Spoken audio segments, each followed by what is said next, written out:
25th floor of a downtown Chicago skyscraper, the silence was broken by the deafening sound of gunfire. Alexa Reed took a step back, still holding the gun pointed at Michael Foster, who now lay motionless on the white leather couch. Blood was slowly spreading across the upholstery, staining it in ominous purple color. Her hand clutching the weapon did not tremble. There was no fear or regret in her blue eyes, only cold determination. She stared at the man who had provided her with a luxurious life for the past 3 years for another second, then lowered her weapon. The heavy smell of gunpowder and the metallic tang of blood hung in the air. Alexa carefully wiped the gun clean, careful not to leave any prints, and placed it in Michael's hand. Suicide is what it should look like. Then she put on her gloves and began methodically destroying the traces of her presence. The glass with her fingerprints disappeared into her purse to be thrown into the river later. The traces of lipstick on Michael's cheek were wiped away with a napkin. Her hair, which might have been left on the couch or the victim's clothes, was carefully gathered. Michael didn't move. The bullet had entered directly into his right temple. His face froze in an expression of surprise, as if he hadn't believed until the last second that the woman he'd given everything to could do this to him. Alexa took one last look at the crime scene and quietly walked out the back door. She had exactly 45 minutes until the 911 call, the time it would take to get to the restaurant where she was to meet her friend, creating an alibi for herself. 90 minutes later, the emergency dispatcher took a call from a neighbor who heard a suspicious noise coming from the penthouse. Another 16 minutes later, paramedics discovered Michael Foster's body, still showing signs of life. To everyone's surprise, a pulse was palpable, though it was weak and erratic. We have a male, 34 years old, gunshot wound to the head, blood loss, critical condition. The ambulance crewman radioed as his partners placed Michael on a stretcher. Get the operating room ready and get a neurosurgeon on standby. The chances are minimal, but they're there. Ambulance sirens cut through the Chicago night silence as the vehicle raced toward the nearest hospital. Every second counted. The paramedic continuously monitored the patient's condition, maintaining his vital functions. The bullet had passed through the temporal lobe, but by some miracle had not hit the vital centers of the brain. It was one of those rare injuries that looked fatal, but leave a tiny chance of survival. At this time, Alexa was sitting in a fancy restaurant across town, laughing at a story her friend Sarah had told. She looked flawless. Her long red hair was perfectly styled. Her makeup emphasized her natural beauty, and her black cocktail dress flattered her slim figure. No one in the restaurant had any idea that only an hour ago this charming woman had shot a man in cold blood. "Miss Reed?" A voice behind her made Alexa flinch. She slowly turned around and saw 2 police officers. "We need to talk to you. It's about Michael Foster." She blinked, feigning confusion, and then a look of alarm appeared on her face. "Has something happened to Michael?" she asked in a trembling voice, masterfully playing the part of the anxious mistress. "Mr. Foster was taken to the hospital with a gunshot wound. We would like to ask you some questions," the senior officer replied dryly. At Chicago Central Hospital, Dr. James Harris, one of the city's top neurosurgeons, was already preparing for hours of surgery. The 50-year-old doctor with the graying dark hair knew the patient's chances were slim, but in 25 years of practice, he had learned to fight even the most hopeless cases. The bullet went through the right temporal lobe but didn't hit any major arteries or cross the midline of the brain, he explained to the team of surgeons studying the CT scan images. "Our goal is to remove the bullet, stop the bleeding, and minimize brain swelling. This guy has incredible luck, 1 millimeter to the side, and we wouldn't be standing here right now." At the police station, Detective Diane Cole watched Alexa Reed closely through a one-way mirror. The 45-year-old woman with short graying hair and penetrating brown eyes specialized in attempted murder investigations. In her 15 years on the job, She had developed an almost supernatural ability to sense lies. "What can you tell me about your connection to Mr. Foster?" Donna asked, entering the interrogation room. Alexa held herself confidently but not defiantly. "We've been dating for about 3 years. Michael helps me financially, and I keep him company." She didn't try to hide the nature of their relationship. That would have looked suspicious. "Where were you tonight between 8 and 9 o'clock?" "Here at the Azure restaurant. I came in around 7:30 and met up with a friend, Sarah Green. You can ask the staff or look at the camera footage." Detective Cole made notes in her notebook. "When was the last time you saw Mr. Foster?" "Last night. We had dinner and then I went to my apartment. I have my own apartment. Do you know if Mr. Foster had any enemies? Someone who might have wished him harm?" Alexa feigned thoughtfulness. "Michael is a successful businessman. People like that always have competitors, but I don't know of anyone who would wish him dead." Meanwhile, in the operating room, Dr. Harris was fighting for Michael's life. The operation was now in its 3rd hour. The bullet had been successfully removed, but the damage was severe. The bleeding had been stopped, but brain swelling was a serious concern. "The pressure inside the skull is increasing," the anesthesiologist reported. "We need to do something right away." Dr. Harris decided on a decompression craniotomy, removing part of the skull to relieve pressure on the brain. It was a risky procedure, but the only chance to save the patient. Behind the operating room glass, detectives were already gathered, waiting for a chance to talk to the doctor. They realized that if the patient survived and regained consciousness, his testimony could be key to the investigation. At the police station, Detective Cole continued her questioning of Alexa. "Miss Reed, did Mr. Foster own a gun?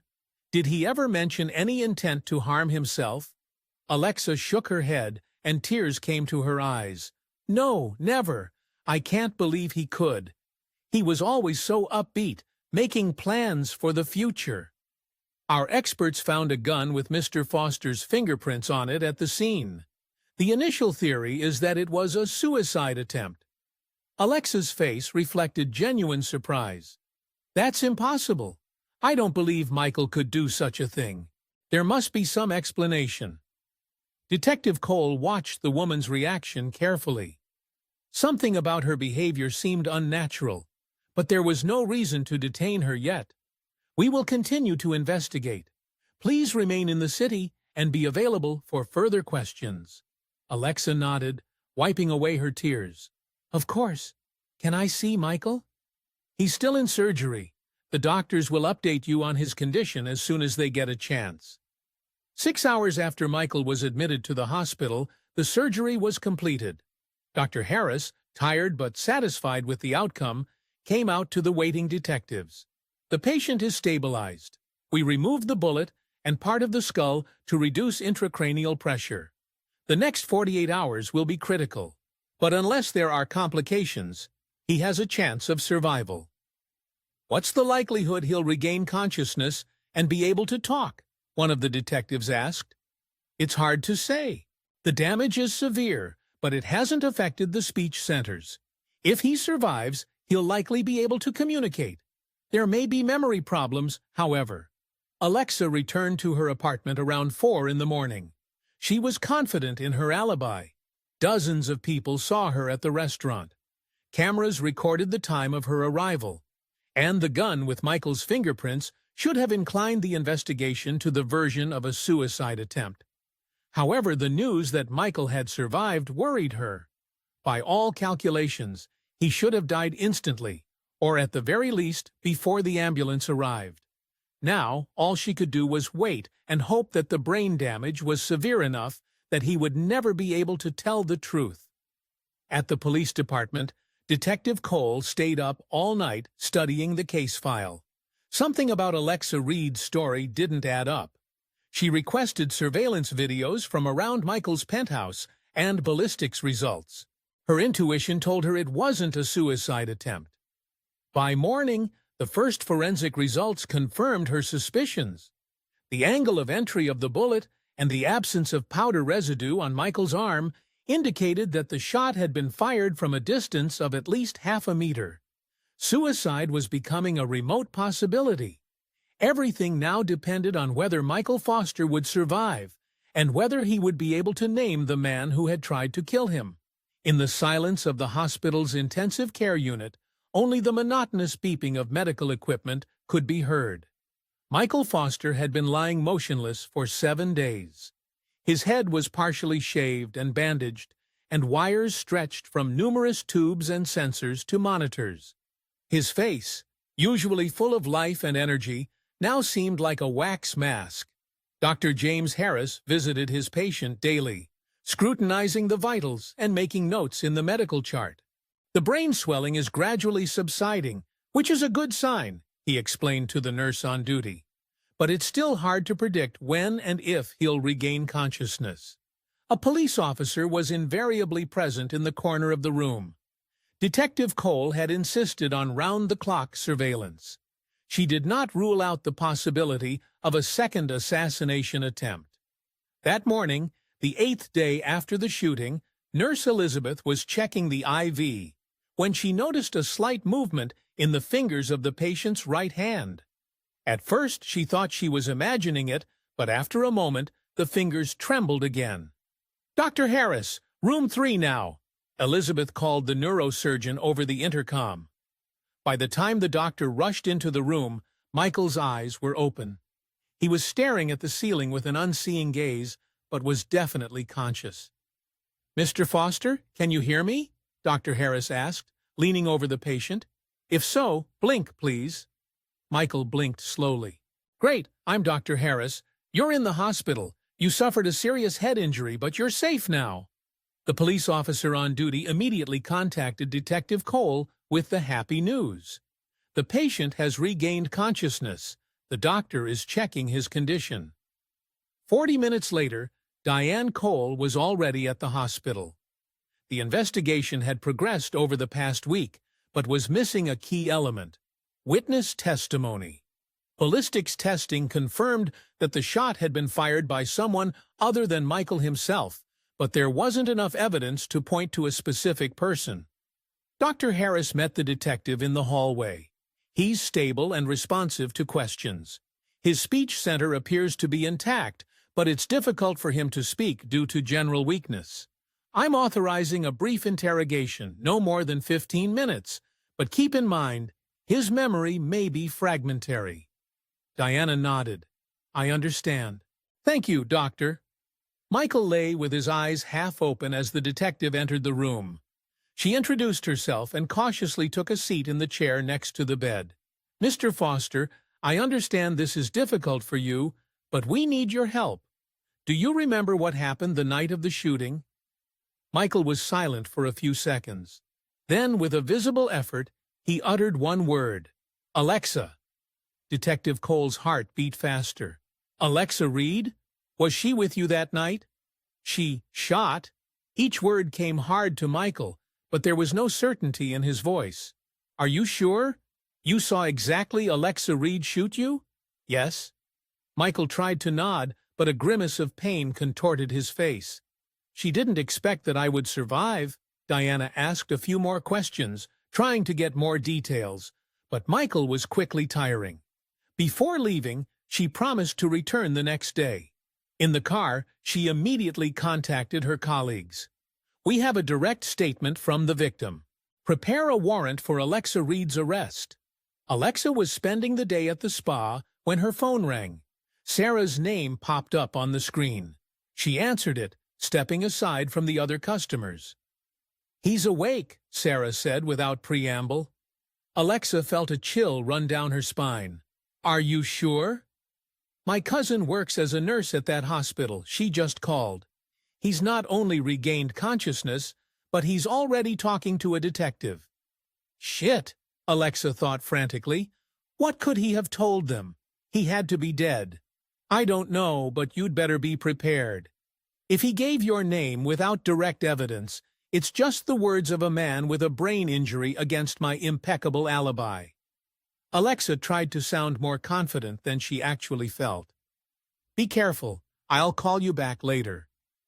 Alexa went back to her procedures, but her thoughts were far away. She tried to calculate her options. Running away would only confirm suspicions. It was necessary to hold firm and deny everything.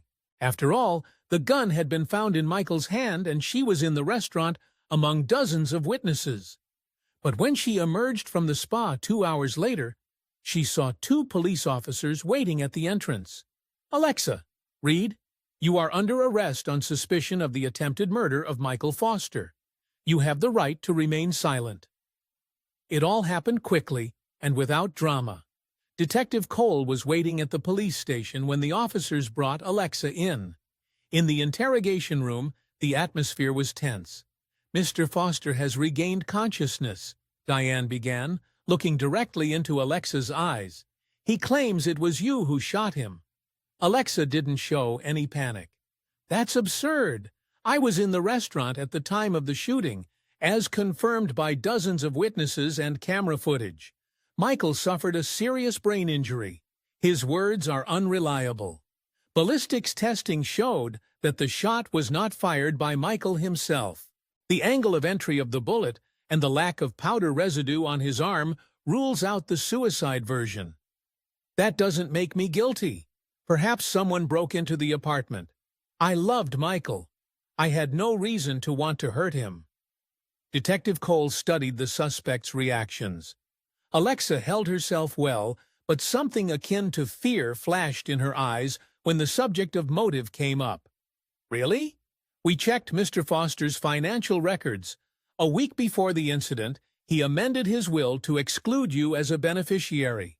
He also closed joint accounts and canceled several scheduled payments in your name. For the first time, Alexa's confidence wavered. She didn't know about the changes in the will. I didn't know anything about it.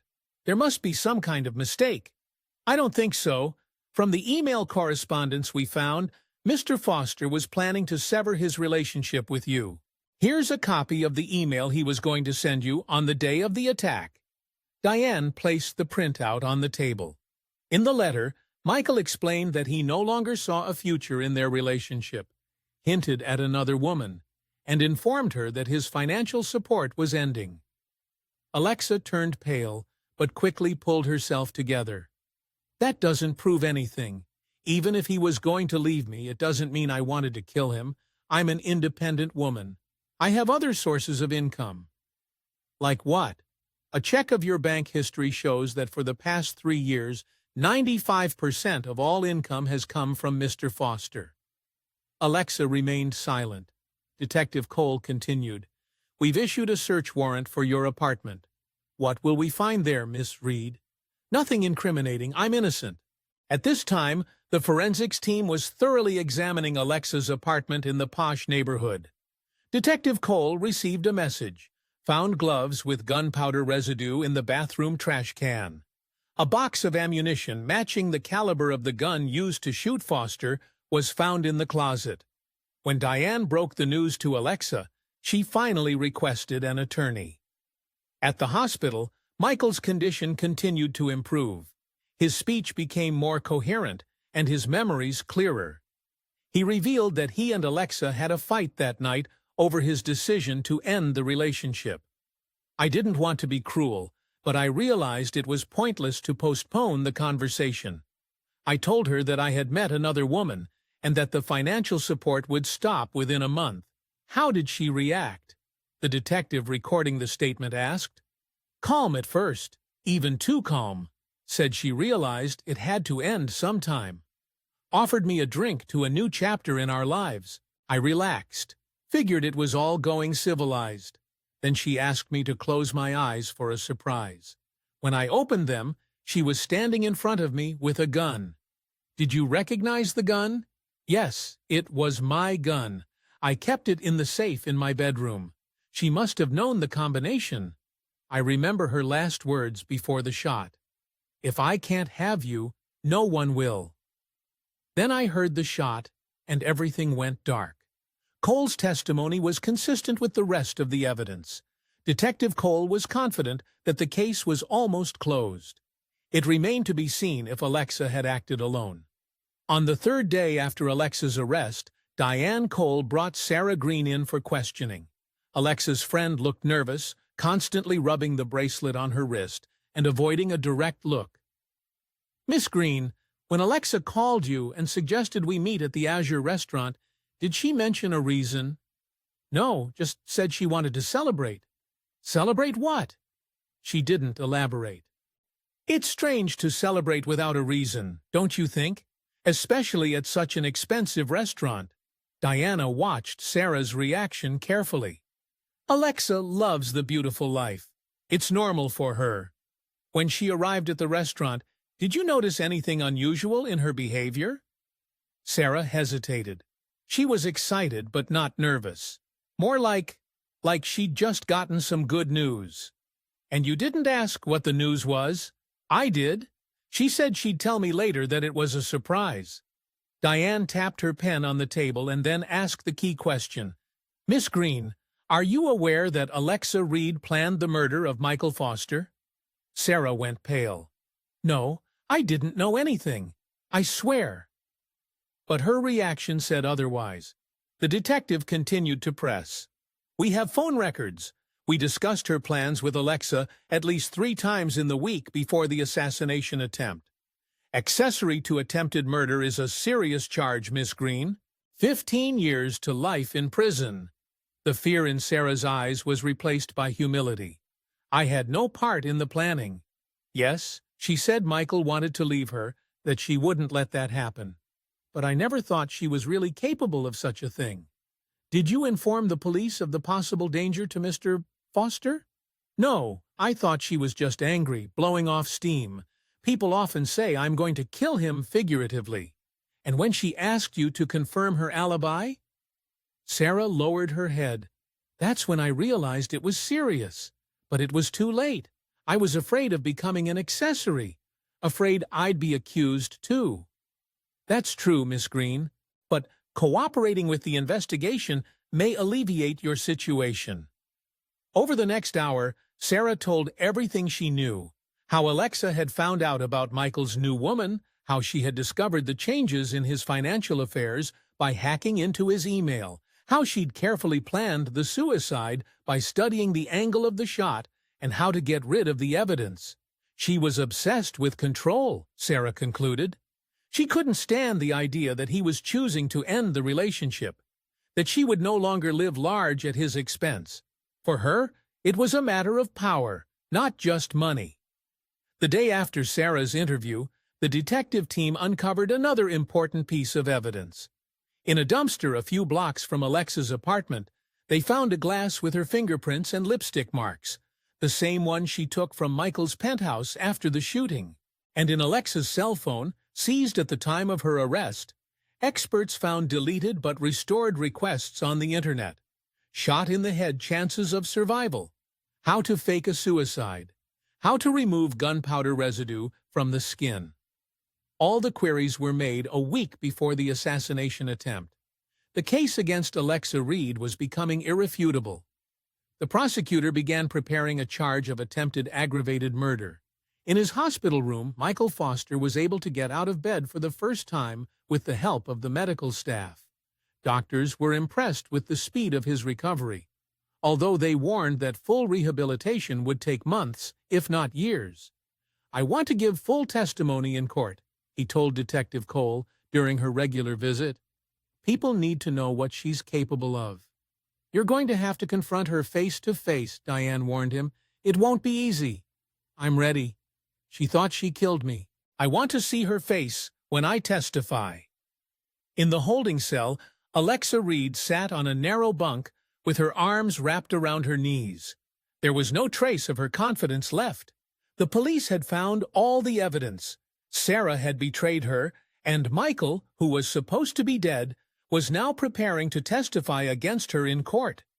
Her lawyer advised her to plead guilty and take a plea bargain to avoid the maximum sentence. But Alexa couldn't accept defeat. This was not how she envisioned her future. "I'm not pleading guilty," she told her defense attorney. "All the evidence is tampered with. Michael is lying out of revenge. I was going to leave him, not the other way around." But with each passing day, her situation grew more hopeless.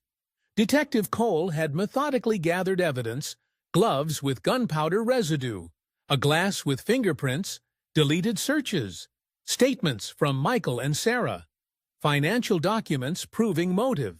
Now came the hard part. The trial, where all this evidence would be presented to the jury, and Michael Foster would personally confront the woman who had nearly cut his life short. In the holding cell, Alexa Reed spent a sleepless night. The preliminary trial was approaching, and the reality of the situation was slowly settling into her mind. 32 days had passed since her arrest, and with each passing day, her situation was becoming more hopeless. She replayed the conversation with the attorney over and over in her head. "Miss Reed, the evidence against you is irrefutable," Robert Hayes, an experienced defense attorney specializing in felonies, was saying.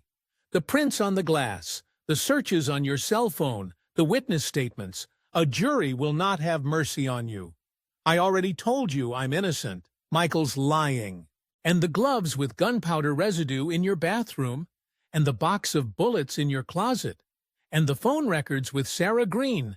She's already given detailed testimony against you in exchange for reducing her own accessory charges." Alexa covered her face with her hands. "It's not what you think it is. Then what is it? Explain it to me so I can defend you." For the first time since her arrest, Alexa felt a crack in her confidence. The lawyer was right. The evidence looked incontrovertible. But to admit her guilt, to admit that she'd shot in cold blood the man who'd provided her with a life of luxury for 3 years? That same morning, a phone call rang in Detective Diane Cole's office. "Detective Cole? This is Robert Hayes, Alexa Reed's attorney. My client wants to talk." An hour later, Diane was already sitting across from Alexa in the interview room. This time there was no animosity between them. Alexa looked tired and defeated. "I wasn't going to kill him," she began in a quiet voice. "At least, not at first." Diana turned on the recorder. "Tell me everything from the beginning, Ms. Red. We met Michael at a charity event 4 years ago. He was successful, charming. I was modeling, but my career was going downhill. He offered to be my patron to pay for my apartment, clothes, travel. In return, I was to accompany him to events, to be with him whenever he wanted. A classic kept-woman relationship. You could put it that way. Everything was fine at first. I was getting money. He was getting a beautiful companion who asked no questions. Then I became addicted to this lifestyle. My cards were topped up every month. I lived in a luxurious apartment or designer clothes. I couldn't go back to a normal life anymore. And when Michael decided to end the relationship, I panicked. He told me about the other woman, that he would no longer finance my life. But it wasn't just about the money. He humiliated me, treated me like a replacement to be thrown away when he got bored." At that moment, Alexa showed emotion for the first time. Her eyes filled with tears of anger and resentment. "Tell me about the day of the shooting.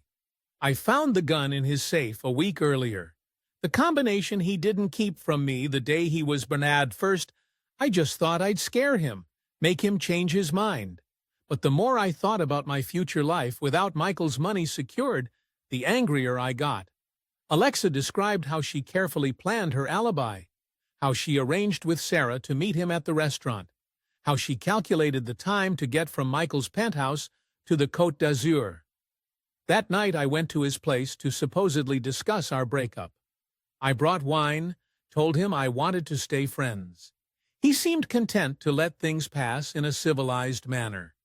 When he turned away to put on some music, I pulled out a gun. I asked him to close his eyes for a goodbye kiss. Instead, I shot him." "What did you feel at that moment?" Alexa was silent for a long time. "Nothing. Absolutely nothing. Like it wasn't me. I just methodically executed the plan, wiped the gun, put it in Michael's hand, collected the glass with my fingerprints on it, checked for hair or other marks, and then drove to meet Sarah like nothing had happened." While Alexa was finally starting to tell the truth, Sarah Green met with the prosecutor to formalize a deal to cooperate with the investigation. "I swear I had no direct involvement in the planning of the assassination attempt," she assured. Yes, I knew Alexa was furious about Michael's decision to leave her. She was saying things like, "He'll regret it, and I won't let him do this to me." But I never thought she was actually capable of shooting a man. "So why did you agree to provide her with an alibi?" the prosecutor asked. "She called me that day, said she needed to meet urgently, that something important had happened. When she arrived at the restaurant, she was strangely agitated. After a few glasses of wine, she hinted that she had solved her problem and that Michael wouldn't bother her anymore. It wasn't until the next day, when I heard about the shooting, that I realized what had happened." "And you didn't go to the police?" "I was scared, realized I'd unwittingly become an accomplice. Alexa called me as soon as the news of the shooting broke and reminded me that I had to confirm that she had been with me all evening." Laura talked about how Alexa gradually changed in the last few months before the shooting, becoming more stressed, obsessed with her status and lifestyle. She often said she would never go back to a normal life, that she wasn't cut out for a humble existence. Michael was not a partner to her, but a source of income. When that source was jeopardized, it was as if she lost touch with reality. In the hospital, Michael Foster continued to recover. A physical therapist worked with him daily, helping him regain his coordination and muscle strength. Dr. Harris was impressed with the speed of his recovery. "Your case is unique, Mr. Foster. Usually, such injuries leave serious neurological consequences, but you are recovering remarkably well." Michael nodded thoughtfully. "You know, Doctor, I keep thinking about what happened. Not about the shooting, about my relationship with Alexa. I created a monster without realizing it myself, gave her money, luxury, status, and, in return, I got a bullet in the head. You're not to blame for her actions, maybe, but I am to blame for building a relationship on financial dependence. Those kinds of relationships rarely end well." Detective Cole visited Michael regularly, updating him on the progress of the investigation and preparations for trial. On one such visit, she broke the news to him. "Alexa has started to testify. She has confessed to the assassination attempt." Michael looked thoughtfully out of the window of the hospital room. What prompted her to talk? "I think reality finally caught up with her. The evidence is incontrovertible. Her lawyer convinced her that a partial confession and cooperation with the investigation was the only way to avoid the maximum penalty." "Did she talk about me? About our relationship?" "Yes. She describes you as someone who treated her like a thing to be thrown away when she got bored." Michael chuckled bitterly. "Maybe there's some truth to that. Our relationship was always transactional. I gave money, she gave her time and attention. But to shoot a man? She claims she originally only wanted to scare you, and in the process accidentally pulled the trigger?" Michael asked skeptically. "No. She says she decided at the last minute that intimidation wouldn't solve her problems, but you'd dump her anyway and stop funding her lifestyle." On the day the trial began, the room was packed. The story of the kept woman who shot her wealthy patron drew media and public attention. Alexa Reed, dressed in a modest gray suit, looked very different from before. Without bright makeup and designer clothes, she seemed ordinary and vulnerable. Michael Foster sat in the front row. His head was still partially shaved, the scar from the surgery visible above his right ear. He came with the aid of a cane. The effects of the injury sometimes affected his coordination. Prosecutor Lisa Morris began with an impressive opening statement. "Ladies and gentlemen, this is a classic story of greed and betrayal. Alexa Reed could not bear to lose the luxurious lifestyle that Michael Foster had provided her. When he decided to end the relationship, she planned his murder in cold blood, hoping that the death would look like a suicide. Only a miracle and the skill of doctors saved Mr. Foster's life, and only his survival allowed the truth of what happened that night to be revealed. The defense, for its part, tried to portray Alexa as a victim of emotional abuse and addiction. Ms. Reed was involved in a toxic relationship where her worth was measured only by her looks and willingness to please.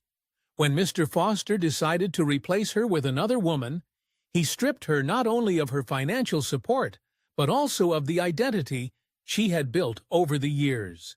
Yes, her actions are inexcusable, but it is important to understand the context and psychological state that led to the tragedy.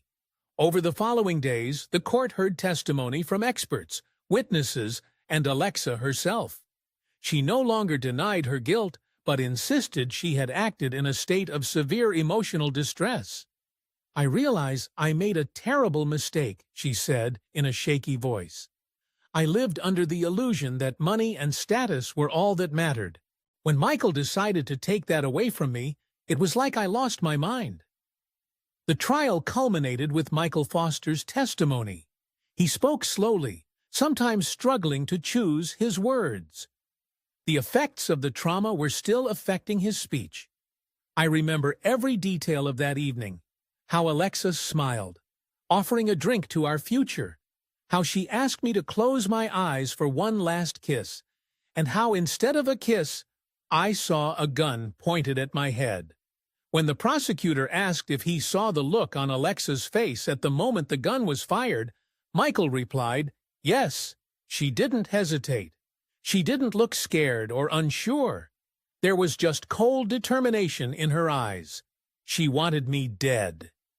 During cross-examination, the defense tried to undermine the reliability of Michael's attack election by pointing to the possible effects of the head injury on memory.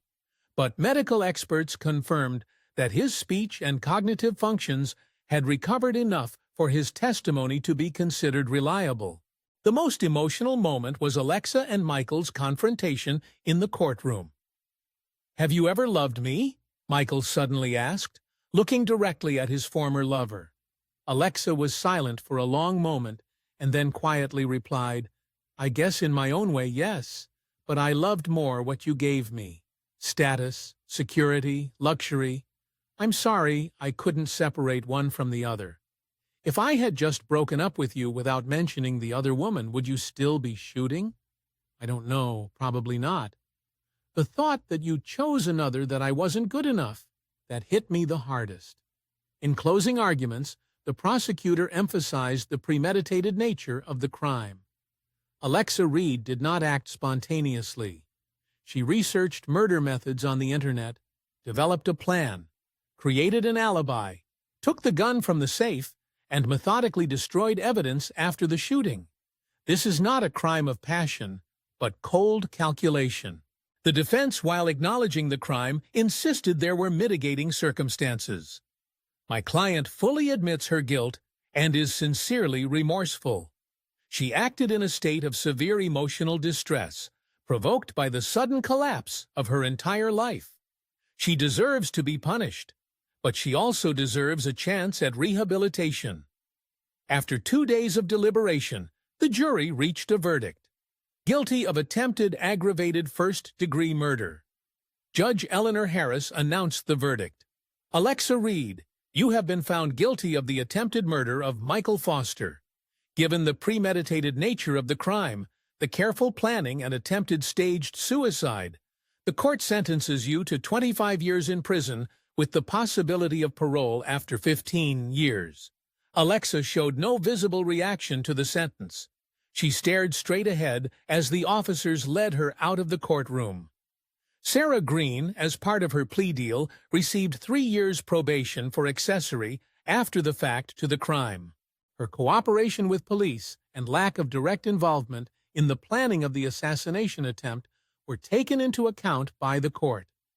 After the announcement of the verdict, Michael Foster gave a short interview to journalists. "I do not feel joy or satisfaction from this verdict, only sadness and disappointment. A relationship built on financial dependency deforms both parties. I created a situation where a man became so dependent on money and status that he was willing to kill to avoid losing it. That's a lesson for all of us. Detective Diana Cole, who observed Michael during the interview, thought about how easily people become hostage to their own desires and ambitions. Alexa, pursuing a life of luxury, lost her freedom for years. Michael, buying attention and affection, nearly lost his life. There was no true love in this story, only transactions, addiction, and ultimately betrayal. For Diana, it was a reminder of how dangerous a relationship devoid of genuine feeling and mutual respect can be. In her jail cell, Alexa Reed stared at a picture of herself and Michael taken on a yacht 2 years ago. They were smiling, tanned and beautiful, with glasses of champagne in their hands. Back then, the future had seemed cloudless and full of possibilities. Now she had 25 years in front of her within gray walls, the price she'd paid for her inability to let go of the illusion of a perfect life. At the rehabilitation center, Michael Foster was taking his first independent steps without a cane. A long road of recovery awaited him, but doctors were optimistic. Physical wounds healed faster than emotional wounds. Trusting people again would be the hardest part. Detective Cole closed Alexa Reed's case file. Another investigation completed. Another story of human tragedy documented. Diana knew she'd never forget Alexa's eyes when she'd finally admitted her guilt. Not so much remorse as surprise at how far she'd gone in pursuit of a life of luxury, and how quickly that life had been reduced to rubble because of one impulsive decision.